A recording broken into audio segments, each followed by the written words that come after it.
सोचो अगर आज रात दुनिया खत्म हो जाए तो आप अभी इस वक्त कहाँ होते, किसके पास? क्या सच में वहाँ जहाँ आपको होना चाहिए था, या वहाँ जहाँ से आप हमेशा भागते रहे? आज मैं आपको एक ऐसे इंसान की कहानी सुनाने वाला हूँ जो अपनी जिम्मेदारियों से भाग रहा है और उसके पास सिर्फ 12 घंटे हैं। मूवी का नाम है दीज फाइनल आवर्स। और यकीन मानिए, ये सिर्फ एक मूवी नहीं है, ये एक आईना है। साल 2013 की इस फिल्म की कहानी शुरू होती है एक ऐसे मंजर से जो किसी बुरे सपने से कम नहीं। बड़े बड़े एस्टेरॉइड्स नॉर्थ अटलांटिक महासागर से टकरा चुके हैं और उस टक्कर ने जन्म दिया है एक भयानक फायर स्टॉर्म को, जो एक के बाद एक देश को निगलता जा रहा है। कुछ देश चंद सेकंड्स में राख हो गए, कुछ को कुछ मिनट मिले, लेकिन ऑस्ट्रेलिया को मिले 12 घंटे। 12 घंटे मरने से पहले जीने के लिए। 12 घंटे जो अपनों के साथ बिताकर खुशी दे सकते थे या बर्बाद हो सकते थे। हमारा हीरो दोनों में से एक चुनता है। 30 साल का जेम्स पूरी तरह खुद में डूबा हुआ। जब दुनिया खत्म होने की खबर आई तो वो एक बीच हाउस में था, अपनी लवर जोई के साथ, जो उससे प्यार करती थी, जो उसका बच्चा अपने अंदर पाले हुए थी और जिसे अभी तक हिम्मत नहीं हुई थी ये बात जेम्स को बताने की। दुनिया खत्म होने वाली है, इसीलिए दोनों लग गए रोमांस करने में। उसके बाद जेम्स वहां से निकल रहा था, क्योंकि जेम्स का प्लान था एक पार्टी में जाना, इतना नशा करना कि मरते वक्त दर्द भी महसूस ना हो। जोई ने रोका और वो राज खोला जो उसने इतने वक्त से छुपाया था। जेम्स, मैं प्रेग्नेंट हूं। एक पल के लिए सब रुक गया, लेकिन जेम्स वो नहीं रुका। उसने जोई को छोड़ा, अपने बच्चे को छोड़ा और चल दिया अपनी खुशी ढूंढने, जैसे उसने हमेशा किया था। जेम्स कार चलाता हुआ आगे बढ़ रहा था। हाथ में शराब थी और खिड़की के बाहर दुनिया का असली चेहरा। जब कानून मर जाता है, जब सजा का डर खत्म हो जाता है, तो इंसान क्या बन जाता है। सड़कों पर लाशें बिछी थीं, लोग एक दूसरे को मार रहे थे, औरतें, बच्चे, कोई महफूज नहीं था। वो सारी बुराइयां जो समाज के डर से अंदर दबी थीं, आज खुलकर सड़कों पर नाच रही थीं। जेम्स देख रहा था और आगे बढ़ता जा रहा था। तभी एक सनकी आदमी ने उसकी गर्दन पर चाकू रखकर कार में छलांग लगा दी। ड्राइव कर। उस सनकी ने जेम्स की आंखों के सामने एक बेगुनाह को मार डाला।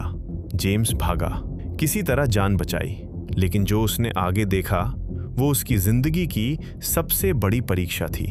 एक वैन, 2 दरिंदे और एक छोटी सी बच्ची जो चीख रही थी। जेम्स रुक सकता था, वो जा सकता था, उसे तो पार्टी में जाना था, लेकिन उस बच्ची की चीख उसके पैरों को रोक गई। उसने हथौड़ा उठाया, अंदर गया और उन दोनों दरिंदों को खत्म कर दिया। जब वो बच्ची बाहर आई तो वो उससे भी डर रही थी, क्योंकि उसने इंसानों पर से भरोसा खो दिया था। उसका नाम था रोज। रोज छोटी थी, लेकिन उसकी आंखों में एक ऐसी उम्मीद थी जो इस टूटी हुई दुनिया में भी जल रही थी। उसके डैड ने एक वादा किया था, जब वो वक्त आए हम साथ रहेंगे, चाहे कुछ भी हो। रोज उस वादे को निभाना चाहती थी। जेम्स उसे उसकी आंट के घर पहुंचाना चाहता था, लेकिन रास्ते में उसकी बहन का घर था। वो मजबूरी में रुका। दरवाजा खटखटाया, कोई जवाब नहीं। बैक डोर से अंदर गया। सीढ़ियों से पानी बह रहा था। उसने रोज को बाहर भेजा और खुद ऊपर गया। बाथरूम में उसकी बहन, उसके जीजा, दोनों की लाशें। बगीचे में 3 भांजियां दफन। उसी शहर में रहते थे वो, उसी दुनिया में, लेकिन जेम्स के प्लान में उनसे मिलना था ही नहीं।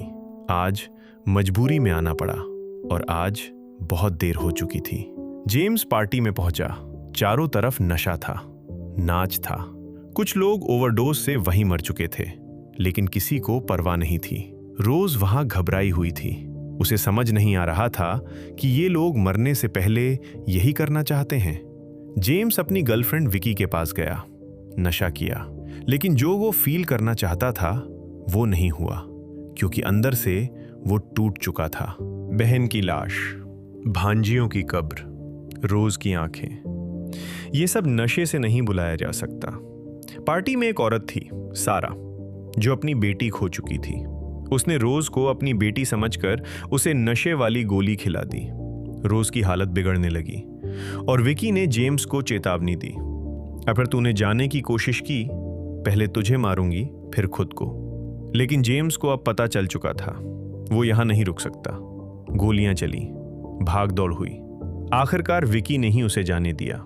जेम्स रोज को लेकर वहां से निकल गया। आंट जेनिस का घर, कई गाड़ियां खड़ी थीं। घर में कोई नहीं। दोनों ने आसपास ढूंढा, पेड़ों के पीछे, पूरा खानदान। सबने एक साथ अपनी जान ले ली थी और उनमें रोज के डैड की लाश भी थी। जेम्स ने चादर से ढककर उन्हें बाहर लाया ताकि रोज बाकी लाशें न देखे, सिर्फ अपने डैड को देखे। रोज रोई, खूब रोई, और फिर उसने कहा, डैड ने कहा था जब वो वक्त आए हम साथ रहेंगे, मैं यहीं रहूंगी उनके पास। जेम्स उसे ले जाना चाहता था, लेकिन रोज नहीं गई और जेम्स पहली बार समझा, अपने वादे निभाना यही जिंदगी है। जेम्स चल दिया। रोज उसके पीछे भागती रही जब तक वो नजरों से दूर नहीं हो गया, और जेम्स भी मुड़ मुड़ कर देखता रहा, आंखें भर आईं। एक छोटी सी बच्ची ने उसे वो बात सिखाई जो 30 साल में कोई नहीं सिखा पाया, अपनों के साथ आखिर तक खड़े रहना। वो पूरी स्पीड से दौड़ा, कार गर्म होकर बंद पड़ गई। पैदल दौड़ा, बिना रुके, बिना सोचे, बस एक ही मंजिल थी, जोई, समुद्र का किनारा। फायर स्टॉर्म आ चुका था। जोई वहां खड़ी थी, अकेली, मरने के लिए तैयार। जेम्स पहुंचा। जोई ने उसे देखा। गुस्सा था, दर्द था, लेकिन प्यार भी था। जेम्स ने उसका हाथ थाम लिया। आसमान से चिंगारियां गिरने लगीं। दोनों साथ थे, और फिर फायर स्टॉर्म ने उन्हें अपने अंदर समेट लिया। जेम्स पूरी जिंदगी जिम्मेदारियों से भागता रहा। आखिरी 12 घंटों में भी वो भाग रहा था, लेकिन एक बच्ची जो खुद सब कुछ खो चुकी थी, उसने उसे रोका। और जेम्स को पता चला, पार्टी में नहीं मिलती शांति, नशे में नहीं मिलती राहत, शांति मिलती है अपनों के साथ। पूरी फैमिली उसी शहर में थी, जोई उसी शहर में थी, लेकिन उसके प्लान में वो थे ही नहीं। और यही इस मूवी का सबसे बड़ा दर्द है।